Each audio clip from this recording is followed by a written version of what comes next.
మోడీ గారికి ఒక అధికారం ఉంది. ఏంటి? భారతదేశ ప్రధాని. భారతదేశ ప్రజలపైన, భారతదేశ వ్యవస్థ పైన, అన్నిటిపైన ఆయన అధికారం ఉంది. ఎందుకు తెలుసా? He was elected and he was selected. ఆయన ఎన్నిక చేయబడ్డాడు. కాబట్టి ఆయన ఏమనుకుంటాడంటే, ఒకరోజు అనిపించింది 2000 నోట్లు రద్దు చేద్దాం, అయిపోయింది. అంతవరకు చలామణి అయి అంతవరకు విలువ కలిగినటువంటి ఆ నోటు ఇంకా ఎవరు పట్టించుకోరు.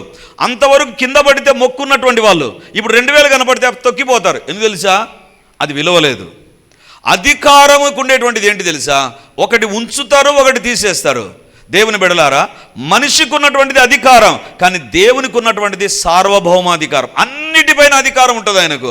ప్రతి దానిపైన అధికారం కలిగినటువంటి దేవుడు. యోబు అంటున్నాడు, యుక్తమైన మాట ఏంటంటే, యోబు జీవితంలో కొన్ని పోయిన తర్వాత తన స్నేహితులు అన్నారు, నువ్వు పాపం చేసావేమో, నువ్వు తప్పు చేసావేమో, నువ్వు దేవునికి వ్యతిరేకమైన రహస్యంగా పాపం చేసావేమో, యోబుని గురించి అనేక మాటలు మాట్లాడారండి. కానీ యోబు అంటున్నాడు, మీరు ఏమన్నా మాట్లాడండి, యెహోవా ఇచ్చను, యెహోవా తీసుకోనేను. అంటే మన జీవితంలో సంపూర్ణమైన అధికారము దేవునికే ఉంది. మూడోదిగా ఏమంటున్నాడు? యెహోవా నామమునకే.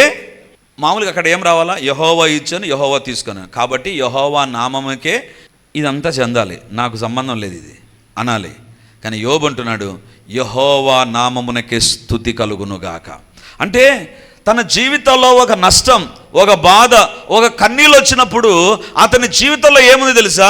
నా దేవుని నేను స్తుతిస్తా. హల్లెలూయా. మన జీవితంలో అద్భుతం జరిగిన తర్వాత మనం ఇక్కడ స్టేజ్ పైకి వచ్చి సాక్ష్యం చెప్తాం. మన జీవితంలో ఒక కష్టం వచ్చినప్పుడు దేవుని పైన సన్నుతాం. ఎందుకు ప్రభా ఇట్లా చేసావు? ఎందుకు నన్నే గురి పెడుతుంటున్నావు? నా మీదికే ఒకదాని తర్వాత ఒకటి వస్తున్నాయి ప్రభా. ఏం చేశాను ప్రభా? నా పైన ఇంత కక్ష కట్టేవే నువ్వు అన్న రకంగా బయటికి చెప్పకపోయినా లోపల ఉంటుంది. ప్రభా ఎందుకు ప్రభా? యోబు అనొచ్చు, ప్రభా ప్రతిరోజు నీకు బలి ఇచ్చాను ప్రభా, నేను ప్రతిరోజు నా బిడ్డల నిమిత్తమై ప్రార్థన చేశాను, నేను ప్రార్థనాపరుని ప్రభా, నేను నీతిగా జీవించాను, యథార్థంగా జీవించాను, నేను నీ కొరకు జీవించాను ప్రభా. దేవుని బిడ్డలారా, కానీ యోబు అంటున్నాడు, నా జీవితంలో యెహోవా ఇచ్చెను, యెహోవా తీసుకొనెను. ఇప్పుడున్న పరిస్థితుల్లో యెహోవా నామమునకే స్తుతి కలుగునుగాక. అంటే ఒక మాట, నువ్వు ఇచ్చావు, నువ్వు తీసుకున్నావు, నీకు నచ్చినప్పుడు ఇస్తావు, నీకు నచ్చినప్పుడు తీసుకుంటావు. కాబట్టి నీకు నాకు సంబంధం లేదని దేవుని విడిచిపెట్టలా. దేవుని స్తుతించే వ్యక్తిగా మారిపోయాడు. దేవుని బిడ్డలారా, స్తుతి అనేటువంటిది ఏంటి తెలుసా? ఉన్న దేవుని స్తుతించాలి, లేకపోయినా దేవుణ్ణి స్తుతించాలి. చాలా సందర్భాల్లో ఉన్నప్పుడే దేవుని స్తుతి, అబ్బో నాకు ఆరోగ్యం ఇచ్చాడు దేవా నీకు స్తుతి స్తుతి, లేదంటే ఏం చేస్తున్నావు ప్రభా? ఈ చర్చిలో ఏం ప్రార్థన జరుగుతున్నాయి, ఈ సేవకుడు ఏం ప్రార్థన చేస్తున్నా, నాకేం రావడం లేదే. ఇచ్చినప్పుడే దేవుని స్తుతిస్తున్నాం. అది యుక్తమైన మాట కాదు. యుక్తమైన మాట ఏంటంటే, నీ దగ్గర లేనప్పుడు కూడా దేవుని స్తుతించడం ప్రారంభించు. ఇక్కడ అంటున్నాడు యోబు గ్రంథం 1వ అధ్యాయం 20వ వచనం. అప్పుడు యోబు లేచి తన పై వస్త్రమును చింపుకొని తల వెంట్రుకలు గొరిగించుకొని నేల మీద సాష్టాంగపడి నమస్కారము చేసి ఇట్లనెను, నేను నా తల్లి గర్భములో నుండి దిగంబరినే వచ్చి తిని దిగంబరినే అక్కడికి తిరిగి వెళ్ళెదను. చాలు. ఎప్పుడు అంటున్నాడు? 20వ వచనంలో. అప్పుడు యోబు లేచి తన పై వస్త్రమును చింపుకొని తన తల వెంట్రుకలు గొరిగించుకొని నేల మీద సాష్టాంగపడి నమస్కారము చేసి ఇట్లనే. ఎప్పుడు అంటున్నాడు? ఏం దేవునివో ఏమో అని తల బాదుకుంటూ కాదు, సాష్టాంగపడి యెహోవా నామమునకే స్తుతి కలుగునుగాక. దేవుని బిడ్డలారా, యెహోవా నామమునకే స్తుతి కలుగునుగాక. ఎట్లా చెప్తున్నాడు తెలుసా? ఏంటో దేవుడు ఇచ్చినాడు, తీసుకున్నాడు, సర్లే ప్రభా నీకే స్తోత్రం, నిరాశతో కాదు, సాష్టాంగపడి దేవునితో అంటున్నాడు, యెహోవా నామమునకే స్తుతి కలుగునుగాక. దేవుని బిడ్డలారా, ఇక్కడ బాధలో దేవుణ్ణి స్తుతిస్తూ ఉంటున్నాడు. ఇప్పుడు చెప్పండి, ఇది ఎవరు వినింటారు? యోబు భార్య వినింటది, యోబు పక్కనుండే వాళ్ళు, యోబు పక్కనుండే గోడ వినింటది కాదు, దేవుడు కూడా విన్నాడు. నీ జీవితంలో ఉన్నప్పుడు దేవుని స్తుతిస్తావు, లేనప్పుడు కూడా దేవా నాకు లేకుండా చేసావా, దీని వెనక ఏదో నీ ప్రణాళిక ఉంది ప్రభా, ఏదో నీ గొప్పతనం ఉంది ప్రభా అని ఎప్పుడైతే దేవుని స్తుతిస్తావో సవాలు వేసిన సాతాను ఓడిపోతాడు. హల్లెలూయా. సవాలు వేసిన సాతాను, యోబు ఎలాంటి వాడో నాకు తెలుసు ప్రభా, ఒక్కసారి తీసేసేయని అని యోబుని గురించి సవాలు విసిరాడు. ఇప్పుడు యోబు దేవుని స్తుతిస్తూ ఉండగా సాతాను యోబు సాగిలపడ్డాడు, సాతాను పొర్లి ఏడ్చింటాడు. ఏంటి, యోబుని ఇంత కష్టపెట్టినా కూడా యోబు దేవుని స్తుతిస్తున్నాడే.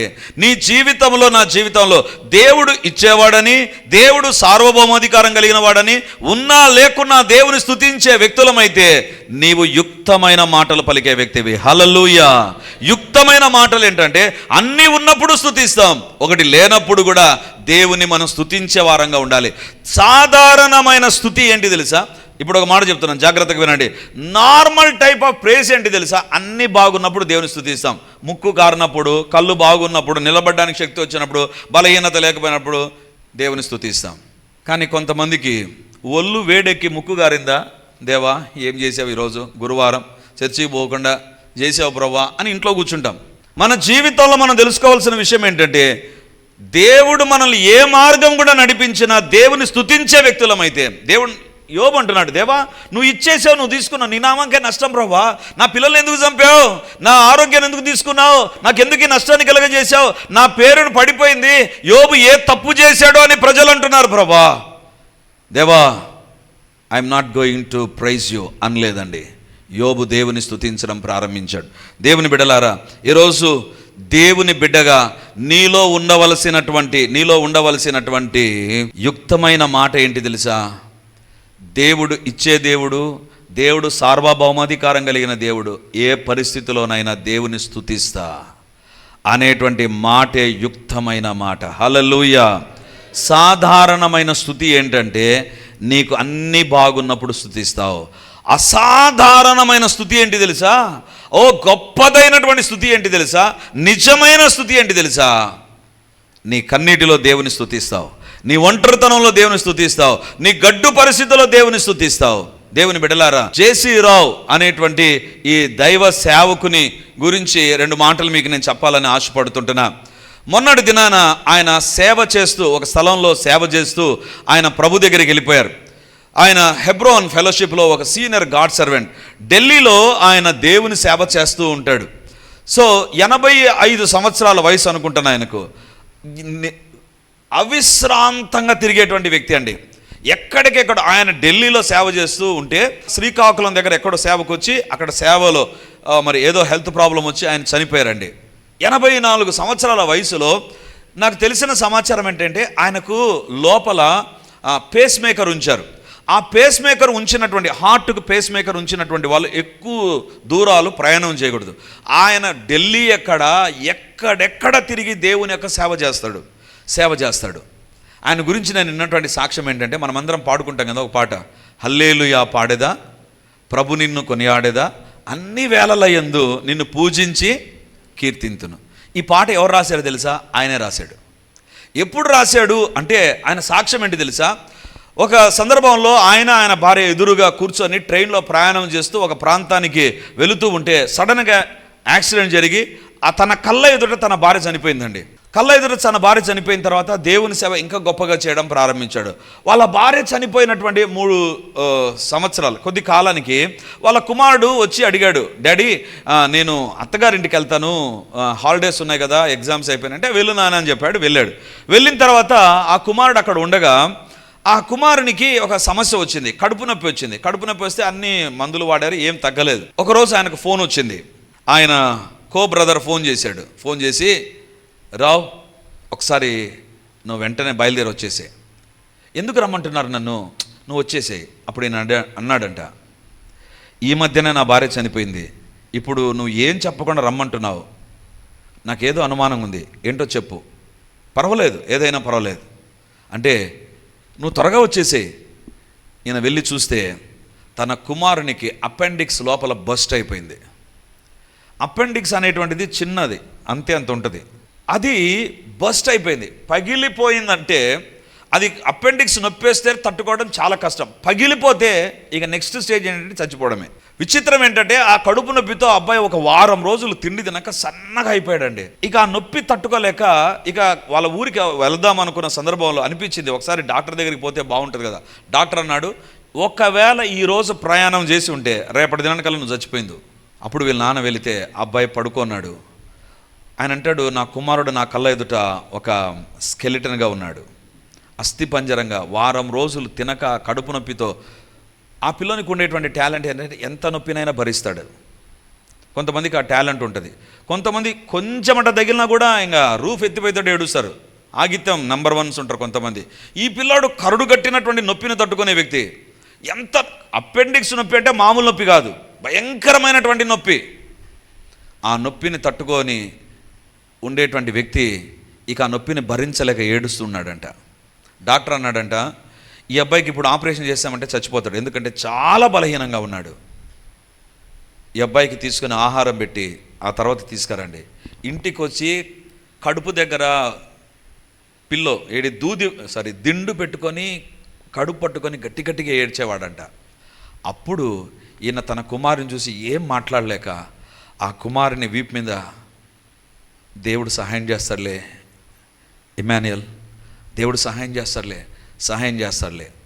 అప్పుడు వాళ్ళ కుమారుని మంచం ప్రక్కన కూర్చున్నప్పుడు దేవుడిచ్చిన పాటే ఆ పాట. హల్లెలూయా పాడేదా, ప్రభు నిన్ను కొనియాడేదా, అన్ని వేళలేందో హల్లెలూయా పాడేదా, ప్రభు నిన్ను కొనియాడేదా, అన్ని వేళల యందునా నిన్ను పూజించి కీర్తింతును ప్రభువా, అన్ని వేళల యందునా నిన్ను పూజించి కీర్తింతును ప్రభువా, నిన్నునే కొనియాడే. చప్పట్లు కొడుతూ పాడుదాం, హల్లెలూయా పాడేదా, ప్రభు నిన్ను కొనియాడేదా, కష్టములన్నిటినీ ప్రియముగా భరింతును, కష్టములన్నిటినీ ప్రియముగా భరింతును, నీ కొరకే జీవింతును, నా జీవంపు దాతవు నీవే, హల్లెలూయా నీ కొరకే జీవింతును, నా జీవంపు దాతవు నీవే ప్రభువా, నిన్నునే కొనియాడేదా, హల్లెలూయా పాడేదా, ప్రభు నిన్ను. 2వ వచనం అద్భుతంగా ఉంటది. ఈ జీవిత యాత్రలో ఏమి సంభవించినా, ఈ జీవిత యాత్రలో ఏమి సంభవించినా, మహిమానికే ఓ ప్రభు, ఇది ఏనాది నా ప్రార్థన, హల్లెలూయా మహిమానికే ఓ ప్రభు, ఇది ఏనాది నా ప్రార్థన, ప్రభువా నిన్నునే కొనియాడేదా, హల్లెలూయా పాడేదా,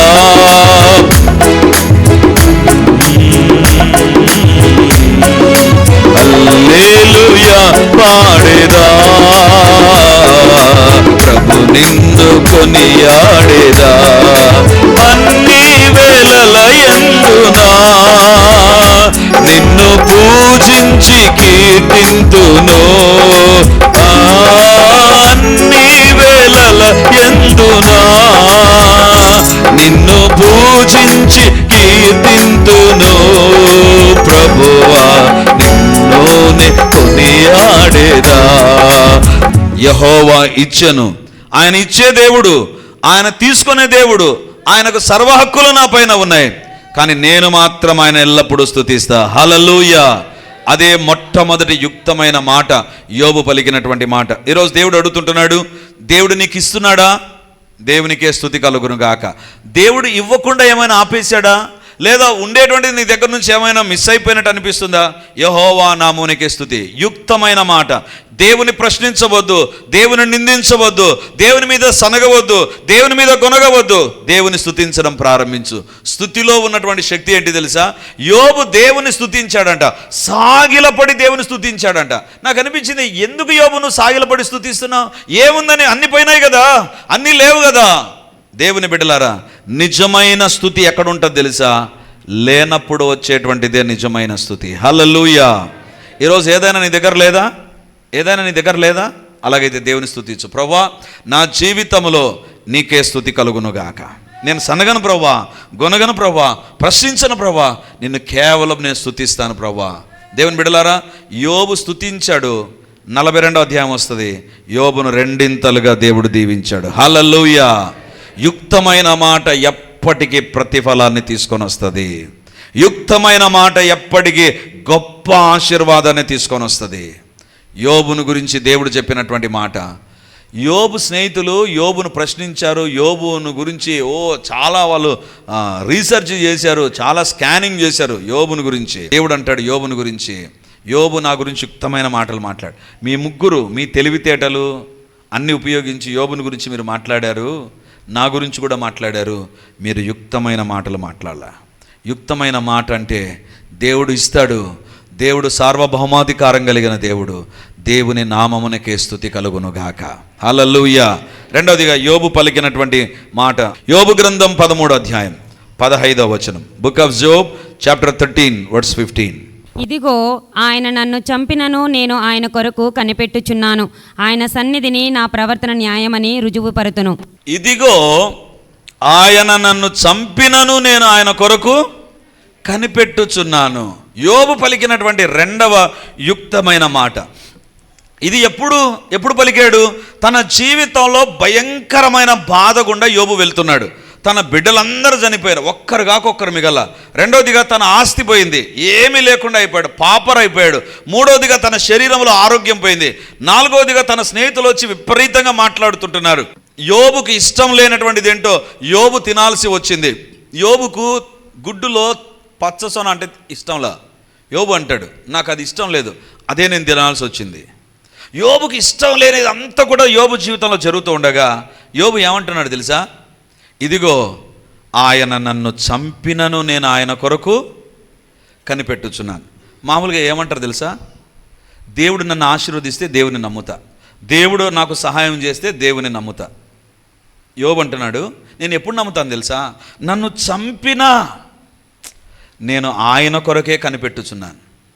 దేవుని బిడ్డలారా, యోబు పలికినటువంటిది యుక్తమైన మాటన, నిరాశతో కూడిన మాటన అనిపిస్తుంది. మనం దేవుడు నన్ను చంపిన అంటే యోబు జీవితంలో ఉన్నటువంటిది ఏంటిదంటే, దేవుని అలా చూశాడంటే తన జీవితంలో ఆయన ఏం చేసినా ఆయన కొరకే నేను కనిపెడతా. నా జీవితంలో నా పరిస్థితులను బట్టి నేను ఆయన కొరకు కనిపెట్టాను. నా జీవితంలో నా శరీరంలో ఏం జరిగినా కూడా నేను దేవుని కోసమే కనిపెడతాను, దేవుని కోసమే కనిపెడతాను. అంటే యోబు తన జీవితంలో దేవుని దగ్గర ప్రార్థన చేశాడు, ప్రభువా నా కుటుంబాన్ని కాపాడు, నా బిడ్డలను కాపాడు, నన్ను కాపాడు. ఇప్పుడు ప్రార్థనకు జవాబు రాకుండా మొత్తం నష్టం జరిగింది. అప్పుడు యోబు అంటున్నాడు, ఒకవేళ నా బిడ్డలనే కాదు, ఒకవేళ నన్ను చంపినా నేను యెహోవా కొరకు కనిపెట్టుచున్నాను. ఏం మాట అండి ఈ మాట? దేవుడు నన్ను చంపిన అంటే, ఒక మాటలో చెప్పాలంటే, నా ప్రార్థనకు దేవుడు జవాబు ఇవ్వకపోయినా నేను ఆయన కొరకే కనిపెడతాను. చాలా సందర్భాల్లో మనకు దేవుడు ప్రార్థనకు జవాబు ఇస్తేనే ఆయన దగ్గరకు వస్తాం. దేవుడు మన ప్రార్థనకు జవాబు ఇవ్వలేదనుకో, ఈరోజు ప్రార్థనకు పోయినా దేవుడు జవాబు ఇవ్వలేదు, నెక్స్ట్ ఏం చేద్దాం ఏం చేద్దాం, ఆల్టర్నేటివ్. తర్వాత మన దగ్గర చాలా ప్రత్యామ్నాయాలు ఉంటాయి, ఆల్టర్నేటివ్స్ ఉంటాయి. యోబు అంటున్నాడు, ఏం చేసినా ప్రభా నీ మీద కనిపెట్టడం మాత్రం ఆగిపోను, నా ప్రార్థన ఆగిపోదు. హల్లెలూయా. ఈ దినాన మన ప్రార్థనలు ఎప్పుడు ఆగిపోతాయి తెలుసా? ఒక చిన్న సమస్య వచ్చిందనుకో, భర్త ఒక మాట అన్నాడు అనుకో, భార్య ఒక రకంగా ప్రవర్తించింది అనుకో, పిల్లలు ఒక రకంగా మాట్లాడారు అనుకో, ఇంకా అయిపోయి ఫస్ట్ రియాక్షన్ దేవుని పేరు చూపిస్తాం. ఎందుకు? కనపడ్డు కదా దేవుడు, ఉద్దరికి వచ్చినటువంటి వ్యక్తిలాగా ఉంటాడు. వెంటనే బైబిల్ చదవం, ప్రార్థన చేయం. ఏం చేస్తున్నాడు దేవుడు?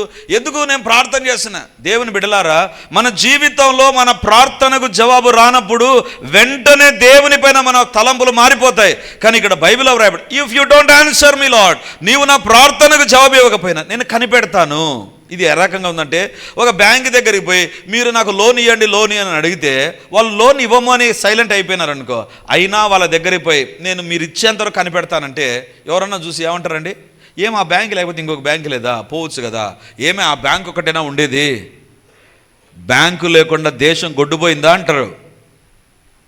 చాలా సందర్భాలలో దేవుడు జవాబిస్తేనే దేవుని దగ్గర కనిపెడతాం. దేవుడు జవాబు ఇవ్వలేదా అంటే ఇంకో మాట చెప్తున్నాను, ప్రభువా నా స్నేహితులందరూ నాతో మాట్లాడుతున్నారు, నా భార్య నాతో మాట్లాడుతున్నారు, నా చుట్టూ ఉండే వాళ్ళు కూడా నా గురించి ఏదేదో మాట్లాడుకుంటున్నారు, కానీ నువ్వు ఒక్కనివే ప్రభువా మాట్లాడకుండా ఉన్నావు, అయినా నీ కొరకు కనిపెడతా. ఇది నిజమైనటువంటి విశ్వాసం అంటే. చాలా సందర్భాల్లో దీన్ని నేను ఏమంటానంటే, దేవునికి ఎంత సమర్పించుకున్నాడంటే, యోబు ఒకటి తెలుసు, ఏదో ఒక రోజు నా దేవుడు జవాబిస్తాడు. ఇప్పుడు ఇవ్వలే, కానీ ఒక రోజు వస్తే నా దేవుడు ఖచ్చితంగా జవాబిస్తాడు. నా దేవుడు ఖచ్చితంగా, అంటే దీన్ని ఏమని చెప్పొచ్చు అంటే, నా జీవితంలో సంపూర్ణముగా దేవునికి సమర్పించుకున్నా. ఇప్పుడు బాధ్యత అంతా ఎవరిది? దేవునిది. ఒకవేళ నువ్వు నన్ను చంపినా ప్రభా, నువ్వు నన్ను చంపినా, అయినా నీ కొరకు కనిపెడతా. విచిత్రమైన మాట కదా. చంపిన తర్వాత కనిపెట్టడం ఏముంటుందమ్మా?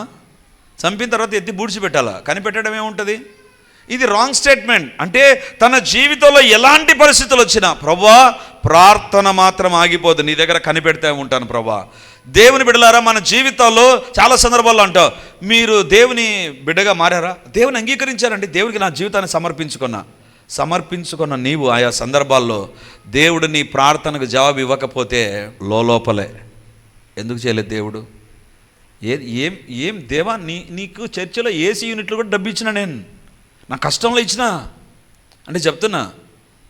లేకపోతే నేను నీ సేవ చేశాను ప్రభా, నీ కొరకు నా ఇంట్లో ఒక్కనే నేను దేవుని కోసం నిలబడ్డా, ఈరోజు నాకెందుకు ఇట్లా చేసావు అనేటువంటిది సంపూర్ణ సమర్పణ కాదు. సగం సమర్పించుకొని ఉంటాం అంతే, మిగిలినది సమర్పించం. ఈరోజు దేవుడు అడుగుతుంటున్నాడు, యోబు ఒకటే ఒక మాట, నువ్వు నన్ను ఏమి చేసినా ప్రభా, ఐ బిలీవ్ ఇన్ యూ, నీ కొరకు నేను కనిపెడతా. ఎందుకు తెలుసా? నువ్వు ఎప్పటికైనా నా ప్రార్థనకు జవాబిస్తావు. హల్లెలూయా. నీ దేవుడు ఎలాంటి దేవుడు తెలుసా? ఆయన నీ ప్రార్థనకు జవాబివ్వక మానడు. ఖచ్చితంగా ఆయన జవాబిస్తాడండి. ఎలాంటి జవాబు తెలుసా? సాతాను ఓడిపోయేంత జవాబు. హల్లెలూయా. సాతాను ఓడిపోయేంత జవాబు నీకు కలగడం మాత్రమే కాదు, పరలోకంలో సాతాను సవాల్ చేశాడు కదా, యోబు భక్తి ఊరికి ఉంచుకున్నాడా నీ పైన? ప్రభువా తీసేసే అవన్నీ తొలగించడానికి నాకు సహాయం చేయి. I can show that he's not a right person, అతడు సరైన వ్యక్తి కాదని ఇప్పుడు చూపిస్తా. సవాలు ఎదుట యోబు ప్రార్థనా జీవితం నిలబడిందండి. దేవా నువ్వు నా ప్రార్థనకు జవాబు ఇవ్వకపోయినా ప్రభా, నిన్నే నమ్ముతానని ఎప్పుడైతే చెప్పాడో, నీ కొరకు కనిపెడతానని చెప్పాడో, సాతాను ఇంకెంత గిలగిల కొట్టుకునింటాడు. దేవుని బిడ్డలారా, ఈ దినాన సాతాను నీ ఎదుట డ్యాన్స్ చేస్తున్నాడు. ఎందుకు తెలుసా? ఏందో దేవుడు అప్పుడప్పుడు జవాబు ఇస్తాడు, అప్పుడప్పుడు ఇయ్యాడు. కొన్ని సందర్భాల్లో వెంటనే ఇస్తాడు దేవుడు, కొన్ని సందర్భాలు ఎందుకు ఇట్లా చేస్తాడు దేవుడు అని సనుగులు ఉన్నాయేమో, గొనుగులు ఉన్నాయేమో. అది కాదు, యుక్తమైన మాట ఏంటంటే, నా దేవుడు ఖచ్చితంగా నా ప్రార్థనకు జవాబిస్తాడు.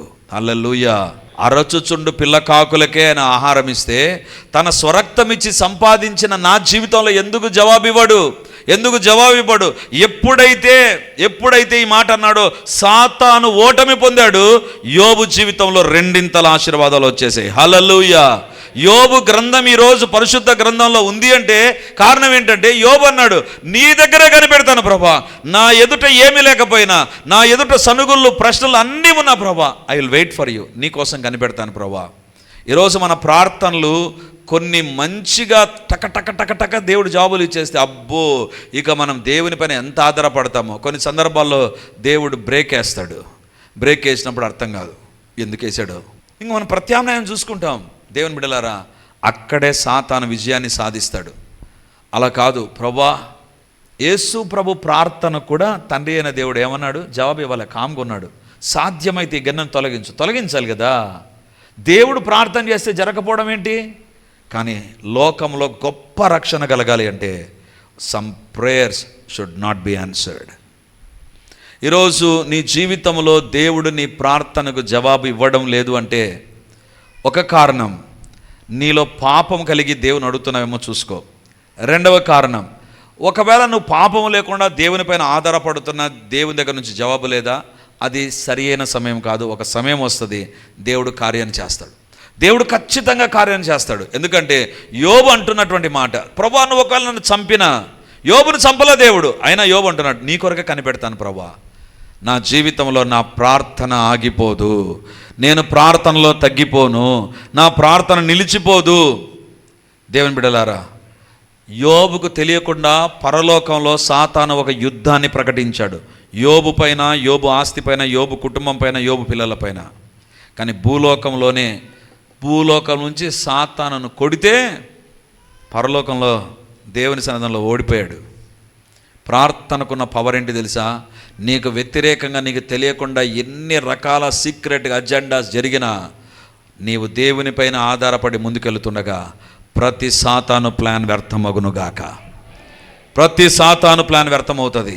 దేవుని బిడ్డలారా, దేవునికి స్తోత్రం. ఈ రెండు విషయాల గురించే నేను మీతో మాట్లాడాను. దేవుని యొక్క వాక్యం చెప్తుంది, యోబు స్నేహితులతో దేవుడు అంటున్నాడు, మీరు నా గురించి యుక్తమైన మాట, మీ నోటికి ఏదొస్తుంది మాట్లాడారు, కానీ యోబు నా గురించి యుక్తమైన మాటలు, దేవునికి సంబంధించిన మాటలు, సత్యమైన మాటలు, విశ్వాసంతో కూడిన మాటలు మాట్లాడాడు. ఈరోజు ప్రభు మనతో మాట్లాడుతుండగా ఇప్పుడు దేవుని వైపు చూద్దాం. ప్రభువా, నా జీవితంలో ఎక్కడ నేను సనిగానో, గొనిగానో, ఎక్కడ యుక్తమైన మాటలు మాట్లాడలేదో, నిరాశ చెందానో, ప్రార్థనకు దూరం అయిపోయానో, కృంగిపోయానో, దేవా నన్ను క్షమించు. యుక్తమైన మాటలు, యుక్తమైన జీవితాన్ని నేను కలిగి ఉంటాను. ప్రభు సన్నిధానంలో మనం ప్రార్థన చేద్దాం. హల్లెలూయా. పరిశుద్ధాత్మ దేవా, మీకు వందనాలు. యుక్తమైన మాటలు ఎన్ని మార్లు మేము పలకక మీ హృదయాన్ని గాయపరిచామో ప్రభువా, మీ సిలువ రక్తం మమ్మల్ని కడుగును గాక. Spiritual life, physical life, family life be visited by the power of the Almighty God. దేవుని మహాశక్తి ద్వారా వ్యక్తిగత జీవితము, కుటుంబ జీవితము, ఆరోగ్య జీవితము, ఆర్థిక పరిస్థితులు దేవుని శక్తి ద్వారా దర్శించబడును గాక. ఓ అద్భుతమైన కార్యములు ఇప్పుడే జరుగును గాక. యేసు నామమందు కలుగును గాక. తండ్రి మీకే వందనాలు, తండ్రి మీకే స్తోత్రము, మీకే స్తోత్రము. కుటుంబంలో డిస్టర్బెన్స్ కలిగి ఇక్కడికి వచ్చిన వారి విషయంలో అపవాది క్రియలు లయమగునుగాక. అపవాది క్రియలు ఇప్పుడే లయమగునుగాక. ప్రతి మాంత్రిక తాంత్రిక ప్రయోగం విచ్ఛిన్నమగునుగాక. యేసయ్య రక్తం ఇప్పుడు పని చేయునుగాక. ఆ మాంత్రిక ప్రయోగాలు విచ్ఛిన్నమగునుగాక. దేవుని యొక్క శక్తి పని చేయునుగాక. మీకే వందనాలు, మీకే స్తుతులు స్తోత్రాలు చెల్లిస్తున్నాం. పరిశుద్ధాత్మ దేవా, మీకు వందనాలు, మీకే స్తుతులు స్తోత్రాలు చెల్లిస్తూ, దేవా, ఎవరి జీవితంలో తన యుక్తమైన మాటలు లేవో ఈ దినం నుంచి మా నోట ఎప్పటికీ యుక్తమైన మాటలే మీరు వినాలి ప్రభువా. అలా మా జీవితాలు మార్చి మహిమను పొందుమని మీకే స్తుతులు స్తోత్రాలు, మహిమ, ఘనత, ప్రభావాలు చెల్లిస్తూ యేసయ్య నామమందు ప్రార్థించి అడిగి పొంది ఉంటున్నాము తండ్రి. ఆమేన్. వాక్యాన్ని వింటున్నటువంటి దేవుని బిడ్డలారా, ప్రార్థన టీవీలో వాక్యాన్ని వింటున్న దేవుని బిడ్డలారా, ఈ యొక్క లైవ్ కార్యక్రమాలు చూస్తున్న దేవుని బిడ్డలారా, మీకందరికీ ఒక ప్రత్యేకమైన ప్రకటన ఇప్పుడు నేను తెలియజేస్తున్నాను. ఈ ఆదివారం నుంచి ప్రతి ఆదివారం రిడీమర్లో 3 ఆరాధనలు జరుగుతాయి. మొదటి ఆరాధన 8 గంటలకు, రెండవ ఆరాధన 10:30కు, మూడవ ఆరాధన సాయంత్రం 7 గంటలకు. సో ఈ 3 ఆరాధనలో ఇక ప్రతి ఆదివారం ఒక్కొక్క సర్వీసులో ఒక్కొక్క దేవుని నామాన్ని మనం ధ్యానం చేయబోతున్నాం. వేల కొలది దేవుని నామాలను గురించి మనము చూస్తాం బైబిల్లో. కాబట్టి దేవుని బిడ్డలమైతే మనం ఎల్లప్పుడూ దేవుని నామాన్ని స్మరిస్తూ ఉండాలి, ఎల్లప్పుడూ దేవుని నామాన్ని స్మరిస్తూ ఉండాలి. సో కాబట్టి ఈ యొక్క వాక్యాన్ని ఆధారం చేసుకొని ప్రతి ఆదివారం 3 ఆరాధనలో దేవునికి సంబంధించిన వివిధ నామాలు, దైవ నామ ధ్యానాలు అనేటువంటిది మనం కలిగి ఉండబోతున్నాం.